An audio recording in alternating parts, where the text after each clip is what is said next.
9 test review. Okay, so we're going to start with number 1. It says a rectangle has a length of x minus 3 units and a width of 4x plus 7 units. Which expression represents the area of the rectangle? Okay, so we're going to use our little box over here. We have x minus 3 and 4x plus 7. When we multiply this out, 4x times x is 4x squared. 4x times negative 3 is negative 12x. 7 times x is 7x. And 7 times negative 3 is negative 21. Okay, so we'll write that out. 4x squared minus 12x plus 7x minus 21. And the only two things I can combine are my x's, so there's a negative 12x, a positive 7x. So you have a 4x squared. When you combine those two things, that ends up giving you negative 5x minus 21. So that is your final answer.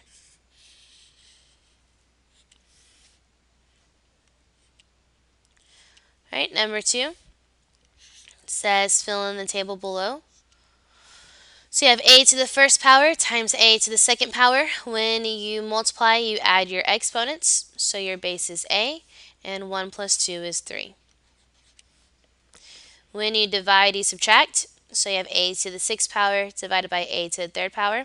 So your base is a, and 6 minus 3 is just 3. You have a to the third power, all of that raised to the fourth power. When you have a power to a power you multiply, your base is a. 3 times 4 is 12. And then down here we have 2 times a to the fourth power times b squared times a squared times b. So you have 2, so we're going to leave my 2. You have your base of a. When you multiply, you add exponents, so 4 plus 2 is 6. So you have a to the sixth power. And then we have b. 2 times, don't forget you have an invisible 1 right here, so 2 plus 1 is 3. Alright, next page. 3, 4, and 5, you're labeling the graph with the correct vocabulary term. So 3 right here, there's two ways you can say it. You can call it either your axis or line of symmetry.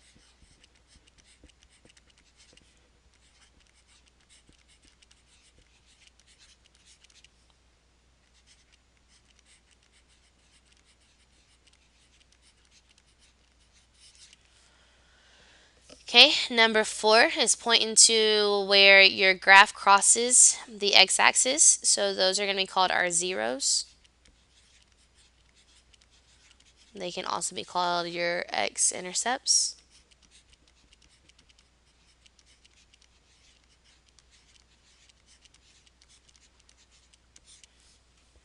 Okay, and then number 5 is pointing to this lowest point right here. So that lowest point is going to be called, that's a minimum. And it's also known as your vertex. So I'll put that in parentheses.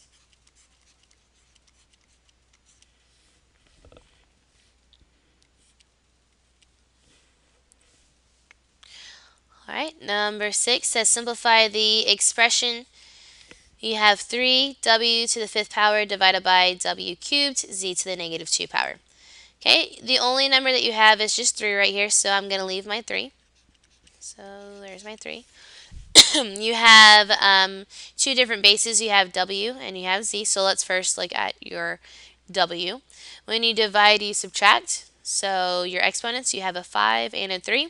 5 minus 3 is 2. So you have w to the second power. And the other base you have is z. Remember, you can't have a negative exponent, so since it's at the bottom, we're just going to move them to the top. So we're going to have z to the second power. And that's your final answer.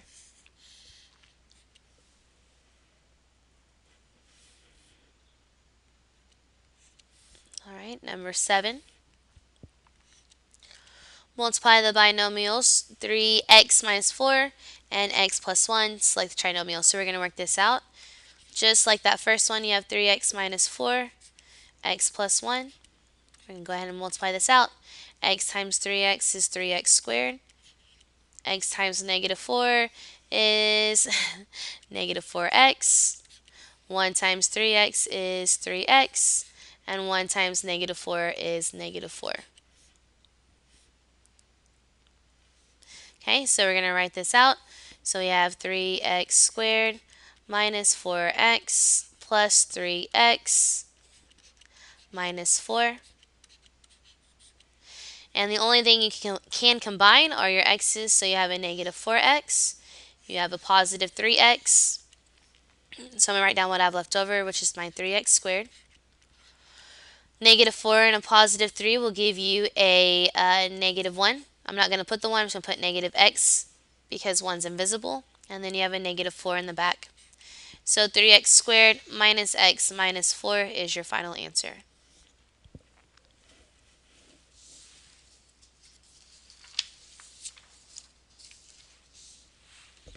Okay, number 8. What are the factors for the following trinomial? You have x squared minus 6x minus 16. Remember, you're going to write the word add above negative 6 and multiply above negative 16. So we're going to make our little table. You need two numbers that will multiply to get you negative 16 and add to get you negative 6. So put multiply and put add. Okay, well, let's say you automatically think 4 times 4 gets me 16. So let's use 4 times 4. Well, this is negative, so that means one of these has to be negative. Negative 4 plus 4 will get me 0. And they have to add to get me negative 6, so that won't work. Another one that we can try is 8 and 2, because 8 times 2 does give you 16. We need one of those numbers to be negative, though. And so I'm going to go ahead and make my 8 negative. Negative 8 plus 2 will get me a negative 6. So these two numbers are my factors. So I'm going to write out x minus 8 and x plus 2. Okay, and I'm going to actually check my answer by using the box, Punnett square, whatever you like to call it. So I'm going to go ahead and do my box. Make sure you have this on your paper, because when I grade them, I'm going to be checking for this. We have x minus 8, x plus 2. Go ahead and multiply it out. So we have x squared, negative 8x. 2 times x is 2x, and 2 times negative 8 is negative 16. Okay, so I'm going to write it out. X squared minus 8x plus 2x minus 16. And the only thing I can combine again are my x's, so I have a negative 8x, a positive 2x, so I have x squared. Negative 8 and a positive 2 is a negative 6, so negative 6x minus that 16. That is the same as my problem, so I know my answer here is correct.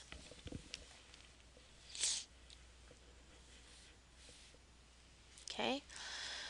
Number 9, name the coordinates of the vertex and roots and the equation for line of symmetry of the graph below. So first we'll do my vertex. In this case, it is a minimum. So my point is down here. So you can go ahead and count. So that's going to be 0, and then we have negative 1, negative 2, negative 3, negative 4, negative 5. So my vertex here will be 0, comma, negative 5. Your roots, remember that's where it crosses the x-axis. There's two places, right here and right there. So that's 1, 2, 3, 0, and negative 1, negative 2, negative 3, 0. Your line of symmetry, that's where you cut the graph right in half. So this is my line of symmetry where I would cut this graph right in half, and that's going to be right at x equals 0. And remember, you can just look at your vertex, because whatever your x value is here, that's going to be your answer here. Okay, number 10. A plumber charges $25 per hour plus a $30 charge for a service call. Name the independent variable, dependent variable, and the y-intercept. So first I'm going to write an equation. Y equals $25 per hour. You don't know how many hours he's working, so we're going to put X plus 30. Okay, I'm also going to write down ID the doctor. So independent, dependent, domain, and range. I don't care about domain and range right now. All I care about is independent and dependent. So independent is X, and a lot of y'all probably have that on your paper, and dependent is Y. A lot of y'all probably have that on your paper, but I want to know, what does that mean in this problem? Okay, well, let's look at what we wrote down for X. We said $25 times X. So what does X represent? Well, it tells you right here it's $25 per hour. So this is going to be the number of hours worked.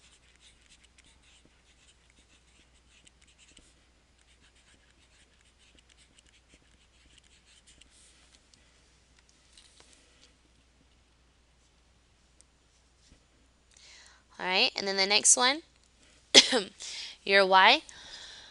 Once I plug this in, let's say that he just works for 2 hours. So 2 times 25, that's $50 you'd have to pay, plus the service call, so that's $80 that you're going to have to pay total. So Y right here would represent your total amount.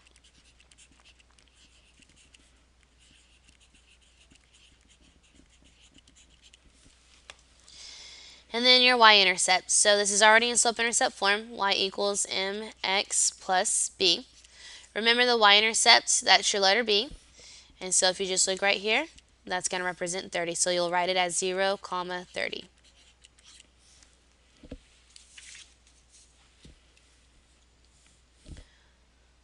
All right, number 11 says, what is the effect on the graph if y equals x squared plus 2 is changed to y equals x squared minus 2?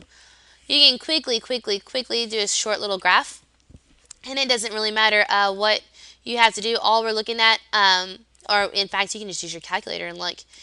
Y equals, we have x squared plus 2, x squared plus 2, and then we have x squared minus 2.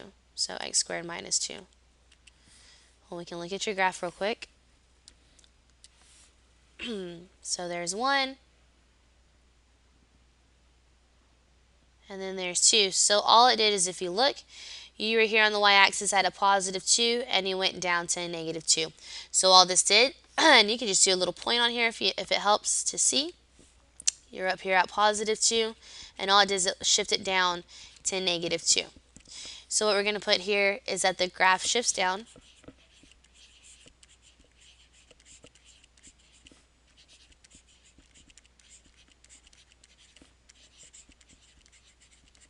And he went from this positive 2 all the way to negative, so 1, 2, 3, 4 units.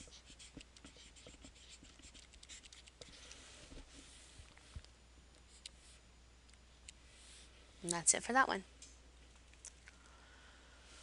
Alright, number 12, it says, name the coordinates of the vertex and roots and the equation for the line of symmetry of the graph below. Okay, so your vertex again is your lowest point. So I'm going to look at my lowest point, which is right here, my minimum. And that would be at, looks like I'm right at 0, negative 1, negative 2, negative 3, negative 4. So 0, negative 4.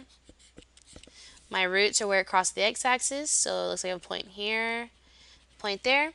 So my roots are going to be at 2, 0, and negative 2, 0. And my line of symmetry, that's where I cut this graph right in half. And you don't even have to look at your graph. If you need to, you can. You'll notice it's the y-axis, but the way that we're going to write it is x equals 0. And again, okay, just said, if you have your vertex, whatever the x value is, that is the same value that your line of symmetry will be. Alright, number 13. Which of the following would have the widest graph and which is the narrowest? Okay, so here we go. I'm not going to worry about the narrow one. I just want you to look at the wide one for right now. Okay, so you can cross out that part. So let's look at our widest graph. So in my y equals, I'm going to type all these in. And I'm also going to pray that my calculator does not freeze. So we have x squared minus 7x plus 1. Then it doesn't matter which one I put in x. I'll do the 0.5 x squared minus x plus 10. Then I have 3x squared plus 2x minus 5. And then we have 0.2x squared plus 4. Alright, and then I'm going to go ahead and hit graph and cross my fingers it does not freeze.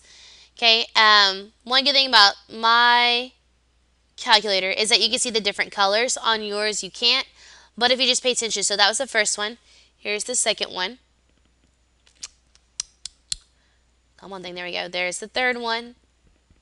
And here's the last one that I put in right there. Okay, so for being the whitest, it's pretty obvious. Even though you can't really see the red one all the way, which if you need to, you can zoom out. But you can definitely tell that this pink one is a lot whiter than that little red one. Okay, so that one was the last one that we put in. So when I go back and look, that's the 0.2x squared plus 4.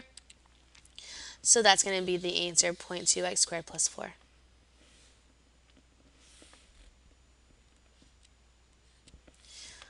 Okay, what is the effect of changing the equation y equals 3x plus 2 to negative 2x plus 2? I'm going to rewrite this other one beside it so I can see both. Y equals 3x plus 2. Okay, I'm going to put y equals mx plus b below both of them. Y equals mx plus b. And let's look and see what changes. My slope here is negative 2. My slope here is 3, so that changed. My y-intercept is 2. My y-intercept is 2. So that did not change. So what I need to focus on is my slope. So the slope obviously changes. It goes from negative 2 to 3. I'm sorry, it goes from 3 because that's my first one. It's going from 3 to negative 2. So I'm going from this 3 to negative 2, which means I'm getting smaller. I'm decreasing, and I got to figure out how much am I decreasing by. Well, to go from 3 to negative 2, you're decreasing by 5. So all this is the slope decreases by 5.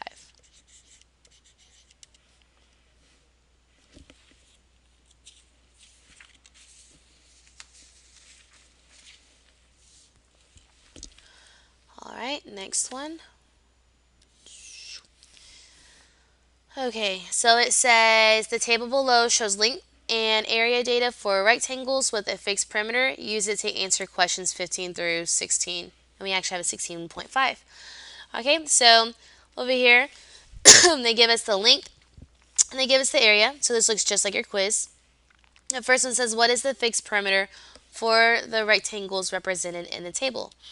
Okay, so if they give you the area and they give you the length, we can actually find the width. And I want you to go ahead and make this column, if you haven't already. Okay, area is equal to length times width. So if I have to solve for the width, we're going to divide the area and the length. So 27 divided by 3 is 9. 32 divided by 4 is 8. 35 divided by 5 is 7. 36 divided by 6 is 6. 35 divided by 7 is 5. And we're just going to stop because you can keep on going. Okay, and what we're going to do is we're actually going to find the perimeter. So I'm just going to put a P over here for my perimeter. Perimeter, you add up all the sides. Okay, so when you look at a rectangle, you have a width, a length, and a length. So you have to add your width twice and you have to add your length twice.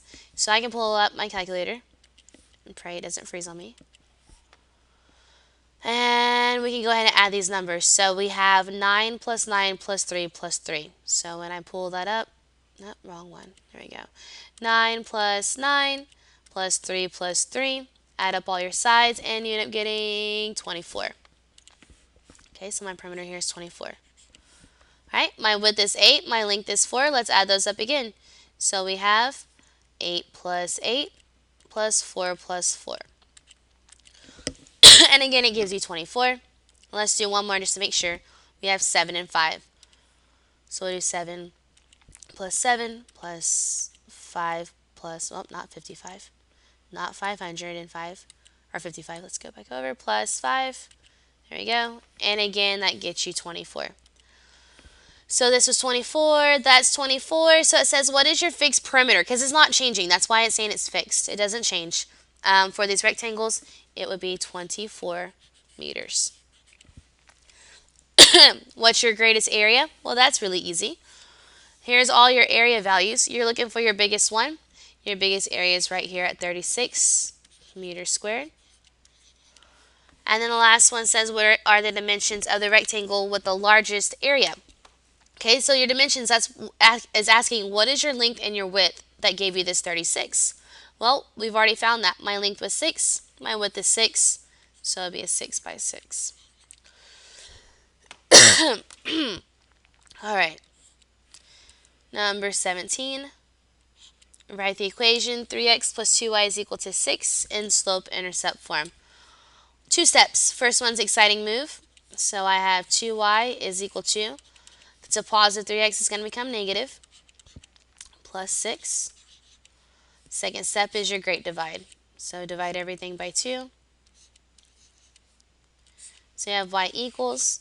You can type that in and hit math and enter. It'll come out to negative 3 over 2. Don't forget your x. 6 divided by 2, you can type that in and hit math and enter. 6 divided by 2, though, is just 3. So y equals negative 3 over 2x plus 3 is your slope-intercept form.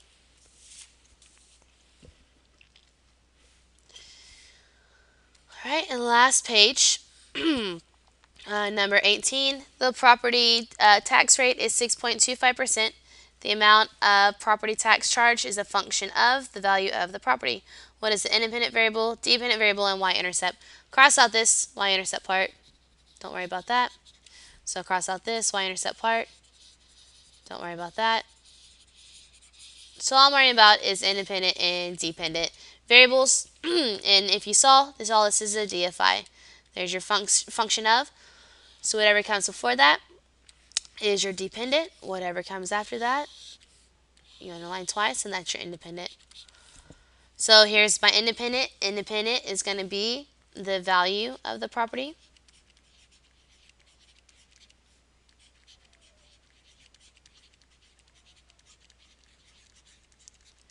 And your dependent will be the amount of property tax. Property tax. Okay, really easy, just DFI. Alright, number 19, it says, what is the value of x if 3 times 2x plus 4 is equal to 3 times 4x minus 3? Two sets of parentheses, so we're going to distribute the 3 both times. 3 times 2x is 6x. 3 times 4 is 12. 3 times 4x is 12x. 3 times negative 3 is negative 9. Okay, get your x's on the same side. Positive 12x, I'm going to move it over. So I'm going to subtract 12x from both sides. 6 minus 12 is a negative 6x. Bring down the positive 12. Bring down the negative 9. Positive 12, now you have a simple two-step. Positive 12, adding 12, we're going to make it a negative. Subtract 12 from both sides. Negative 6x is equal to negative 9, and negative 12 will give me negative 21. Divide both sides by negative 6. You'll get x is equal to, if you type that in the calculator, it'll come out to 3.5. Now, once you get your answer, and I'm going to be checking for this, you're going to have to check your answer by plugging it back in. So we have 3 parentheses. 2 times my x was 3.5, so I'm going to put that in parentheses, plus 4 is equal to 3 parentheses. 4 times parentheses 3.5 minus 3, close those parentheses. Okay, so we'll check them in the calculator. So I have 3 parentheses, 2 times 3.5, so 2 times 3.5, close my parentheses, plus 4, close my parentheses, and then I'm going to hit enter for the equal sign, and they came out to 33. There we go. So 33 is equal to, and I'm going to put the other side in. So 3 times 4 times 4 times 3.5. And then we have to subtract 3. So minus 3, close parentheses, and that also gives us 33. Since 33 equals 33 is true, then we know x equals 3.5 is true. Alright, last one. We have if 7 comma y is a solution to the equation 3x minus 6y equals 36, what is the value of y? Make sure you label this, because the biggest problem is kids plugging in 7 for y when actually 7 is x. So we have 3 times 7 minus 6y is equal to 36. 3 times 7 will get you 21 minus 6y is equal to 36. Subtract 21 from both sides. You have a negative 6y is equal to 36 minus 21, get you 15. Divide both sides by negative 6. Y will equal, it should come out to negative 2.5 when you type it in the calculator. Okay, and again, once you get your answer, because these are going to be your gradables, plug it back in to make sure it's correct. So we have 3 times x was 7, minus 6 times y. We just said y is negative 2.5, and that should come out to 36. Okay, so I'm going to go ahead and type that in. So I totally forgot what it just was. 3 times 7 minus 6 times negative 2.5. And that says it's 36. Whoops. So 36 does equal 36, and since that is true, we know our answer here is correct. Alright, and that is it.